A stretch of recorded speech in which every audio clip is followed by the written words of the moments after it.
Կամ օրինակ այսպիսի լեզու կա, որ կոչվում է Այմարա,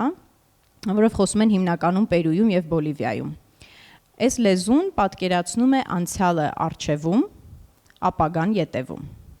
որը մեզ համար ուղիղ հակառակն է, չէ՞։ Հիմա բացատրեմ տրամադրությունը եւ դուք կասեք իրոք որ կարող ենք էլ պիտի փոխենք։ Ինչի է անցյալը առջևում, որովհետեւ դու արդեն գիտես ինչ է եղել անցյալում։ Հետևաբար այդ բոլոր իրադարձությունները քո աչքի առաջ են, քեզ հասանելի են եւ քեզ տեսանելի են։ Ինչու է ապագան ետևում, որովհետեւ այն քեզ անհայտ է,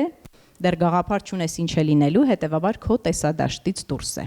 Եվ սա էլի ուղղակիորեն նաև ազդում է մեր մտածողության ու աշխարհանկալման վրա։ Երկրորդ կարևոր էլի այսպիսի համակարգման մեխանիզմ աշխատում է, երբ մենք խոսում ենք տարածության եւ ուղղության մասին, չէ՞, ինչպես ենք առհասարակ ընկալում մեզ տարածության մեջ եւ տարածությունը որպես երևույթ։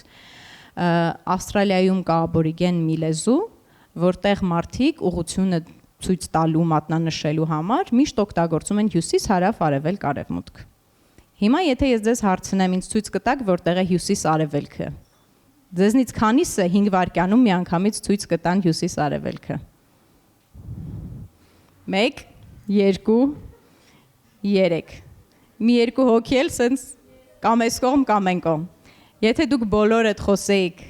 այն լեզվով, որտեղ որ հստակ մարդիկ միշտ մատնանշում են հյուսիս, հարավ, արևելք, արևմուտք, դուք շատ հստակ 2 վայրկյանում միանգամից ցույց կտաք։ Եթե ակնկալում եք, որ ես եմ ցույց տալու, չէ, ես էլ չգիտեմ։